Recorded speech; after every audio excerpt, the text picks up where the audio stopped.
Everyone, আমি কিন্তু অনেকদিন পর আমার একটা লং ভিডিও নিয়ে তোমাদের সামনে চলে এসেছি। তো হ্যালো গাইস, আমি কিন্তু এখানে মধ্যমগ্রাম স্টেশনে বসে রয়েছি। এখন বাজে বেলা 11টা। তো একদম ট্রেন নেই। আমি ট্রেনের টাইমটা দেখলাম, মিনিমাম 1 ঘন্টা পর কিন্তু ট্রেন রয়েছে। তো এতক্ষণ বসার পর ট্রেন ঢুকছে যাচ্ছে বা সব বারাসাত লোকাল। আস্তে আস্তে আমি আমার ট্রেন পেলাম, আমি এই বিরাতে পৌঁছে গেছি। হ্যালো গাইস, আমি কিন্তু এখন চলে এসেছি হচ্ছে মধ্যমগ্রাম থেকে বিরাতে আসলাম। বিরাতে এসে এখানে টোটো স্ট্যান্ড সামনে তোমরা দেখতে পাবে। ভাই কোথায় গেল?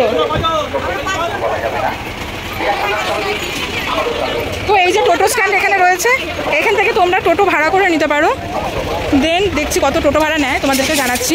আর মধ্যমগ্রাম থেকে বিরাট আসতে আপ অ্যান্ড ডাউনের টিকিট কেটে 10 টাকা নেয় মাত্র, ঠিক আছে? তো চলো দেখি।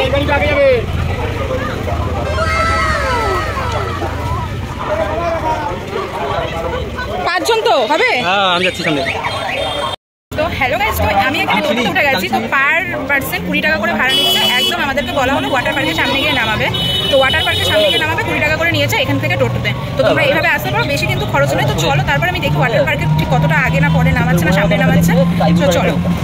তো গাইস, টোটো কিন্তু এই জায়গাটাতে ঠিক নামিয়ে দেবে, এই যে জায়গাটা দেখতে পাচ্ছ। দেন এখান থেকে তোমাদেরকে হেঁটে যেতে হবে। আমি ভেবেছিলাম ওয়াটার পার্কের একদম সামনে নামাবে, তো সামনে কিন্তু নামায়নি। এখান থেকে কিছুটা হেঁটে যেতে হবে। তো চলো যাই, আমি কিছুটা হেঁটে যেতে হবে। চলে এসছি আমরা এই যে এখান থেকে, ওই তোমাদের যেটা বলছিলাম কাকু যে টোটোওয়ালা যে নামাচ্ছে, টোটো থেকে হেঁটে মিনিমাম ওই তোমাদের 1-2 মিনিটের রাস্তা। তো এই যে দেখতেই পাচ্ছ। তো গাইস, আমি কিন্তু হ্যাপি ভ্যালি পার্কে অ্যাট লাস্ট এসে পৌঁছেছি। এখানে কিন্তু ড্রাই পার্ক আর ওয়াটার পার্ক দুটোই আছে। আমি চলে যাচ্ছি ওয়াটার পার্কে। তো চলো আমার সাথে। আমি কিন্তু অনলাইনে টিকিট বুক করেছিলাম, যেটা 400, আর অফলাইনে টিকিট বুক করতে হলে 500 পড়বে, আর বাচ্চাদের জন্য 300। এখানে আমার ব্যাগটা ভালোভাবে চেক করা হচ্ছিল যে ব্যাগে কোনো অ্যালকোহল জাতীয় কিছু আছে কিনা। আর আমি কিন্তু জামা কাপড় আলাদা করে ক্যারি করেছিলাম। আর তোমরা যদি জামা কাপড় না নিয়ে থাকো তাহলে ওখানে কিন্তু ভাড়া করতে হবে। জামা কাপড়ের ভাড়া কিন্তু আলাদা দিতে হবে। জামা কাপড় সবসময় কিন্তু সিনথেটিক জাতীয়ই নিতে হবে ওখানে। আমরা চলে এসেছি ওয়াটার পার্কে। হে গাইস, কি সুন্দর না এই মূর্তিটা, আমার তো ভীষণ পছন্দ হয়েছে। আর তারপরে দেখতে দেখতে সামনে চলে এসেছি। এখানে কিন্তু গাইস জামা কাপড় চেক করা হচ্ছে, আর তার সাথে হাতে ওই টিকিটগুলোকে পরিয়ে দেওয়া হবে এখানে। তো জামা কাপড় কে কীরকম নিয়েছে সেটা ভালোভাবে চেক করছিল। তো আমি তো আগের থেকে জানতাম যে কী ধরনের জামা কাপড় এখানে অ্যালাউ। তো আমি সেই ধরনেরই জামা কাপড় আমি বাড়ি থেকে নিয়ে এসেছিলাম। তো এগুলো দেখে মোটামুটি আমরা ভেতরে ঢুকে গেলাম। তো ভেতরে ঢুকে কিন্তু গাইস সবার ফার্স্ট কিন্তু আমাদেরকে লকার ভাড়া করতে হবে। তো লকার ভাড়া করতে চলে গিয়েছিলাম আমরা। তারপর আমরা কিন্তু ওয়াটার পার্কে নামলাম।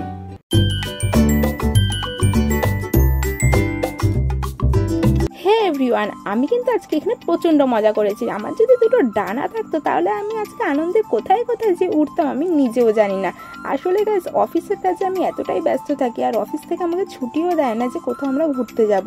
তাই হঠাৎ করে অনেক দিন পর কিন্তু এই প্ল্যানিংটা হয়েছে। তাই আমি নিজের আনন্দ নিজের ভেতরে ধরে রাখতে পারছিলাম না, তাই তোমাদের সাথে শেয়ার করলাম। আর এইখানে এই জলটা পড়া নাকি, জলটা যে পড়ে সেটা নাকি খুব ভালোভাবে আনন্দ করা যায়। তো তার জন্য কিন্তু আমি ওখানে চলে গিয়েছিলাম। আমি ওই দিকটাই চলে গিয়েছিলাম বলে ওরা বললো আরে এদিকে আর এদিকে জলটা পড়বে। আমি টুকটুক করে চলে এসেছি, আর জলটা পুরো ভরে গেছে। দেখো গাইস, আমি পুরো ভিজে গেলাম। আর এতটা আনন্দ হচ্ছিল, তোমরা আসলে কিন্তু এখানে একবার এসোই অন্তত। আরে কি করছো তোমরা সাবস্ক্রাইব করে দাও, আর একটা লাইক আর সবার সাথে শেয়ার করো। আর আমি এখানে এসেছি, আর রিলস বানাবো না তাই কি কখনো হয়? তাই আমরা ছোট ছোট কিছু রিলসও বানিয়ে নিয়েছিলাম এর সাথে সাথে। আর তারপরে কিন্তু অভি এখানে ব্যাগ ভলি খুব সুন্দর মারতে পারে, তার জন্য ও একটু ব্যাগ ভলি মারছিল, আর আমি একটু ভিডিও করে নিচ্ছিলাম। দেখো কি সুন্দর করে কিন্তু ব্যাগ ভলিটা মারলো। আর ওকে দেখে আমার ভাই ইন্সপায়ার হয়ে ও বললো ব্যাগ ভলি মারবে, কিন্তু বেচারা পারলো না। ঠিক আছে, নেক্সট বার আবার হবে। তো এই করতে করতে আমাদের হঠাৎ করে মনে পড়লো আরে আমরা তো রাইডসে চড়িনি। তাই জন্য আমরা এবার সবাই মিলে রাইডসে চড়তে গেলাম। তো রাইডসগুলো কিন্তু দূর থেকে দেখতে আমার ভালো লাগছিলো, কিন্তু নিজে যেই করতে গেলাম এত ভয় লাগলো উপর থেকে নিচটা দেখতে, আমি উঠে চলে আসলাম। ওই তারপর আমাকে বুঝিয়ে বললো আরে কিচ্ছু হবে না, আমি তো ধরবো।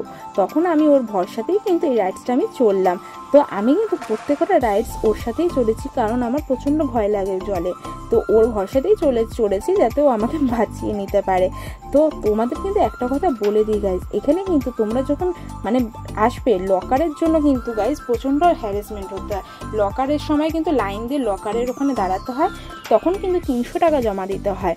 লকারের ভাড়া অ্যাকচুয়ালি 100 টাকা। তো যখন তোমরা লকারটা ফেরত দিয়ে দেবে তখন ওরা 200 টাকা রিটার্ন করে দেয়। কিন্তু আমরা কিন্তু যখন লকারটা ফেরত দিতে গেছি আমাদেরকে অনেকক্ষণ ওখানে লাইনে দাঁড়িয়ে থাকতে হয়েছে, কারণ তারা নাকি ওই চাবি খুঁজে পাচ্ছে না, কোনটা কত নম্বর সেটা খুঁজে পাচ্ছে না, লেখা কোথায় রয়েছে। তো তার জন্য অনেকক্ষণ দাঁড়াতে হয়েছে। তার সঙ্গে খুচরোও পাচ্ছিল না তারা যে 200 টাকা করে রিটার্ন দেবে। তাই তোমাদেরকে বলবো একটু টাইম নিয়ে যেতে, এটাই এখানে যা বাজে, বাকিগুলো সব ঠিক আছে। আর একটু আগে যে রাইডসটা চললাম ওটা কিন্তু আমার সব থেকে ফেভারিট রাইড ছিল। তো এইখানে কিন্তু আমি ঝর্ণায় দাঁড়িয়ে পড়েছিলাম, আর ওরা বলছিল আরে দাঁড়া আমি ফটো আর ভিডিও করে দিচ্ছি, কিন্তু ঝর্ণার চোটে আমার চোখে এতই জলগুলো পড়ছিল যে আমি ভিডিও করার মতন অবস্থায় ছিলাম না, তার জন্য আমি আর তেমন কিছু করতে পারিনি। তো তোমরা কিন্তু এখানে আসতেই পারো। আর শিয়ালদা থেকে আসলে কিন্তু বিরায় আসবে, শিয়ালদা থেকে ট্রেন ধরে বনগা লোকাল ধরে নেবে। তো তারপরে কিন্তু বিরা থেকে টোটো ধরে তো চলে আসবে, আমি দেখেই দিয়েছি। তো তোমরা কিন্তু এখানে চলে আসতে পারো। আর তার সঙ্গে এখানে বলে রাখি, বেরোনোর সময় আমি দেখলাম এখানে 3D হন্টেড কোনো হল রয়েছে, যেখানে পার পার্সন 50 টাকা করে টিকিট, তোমরা আসতে পারো।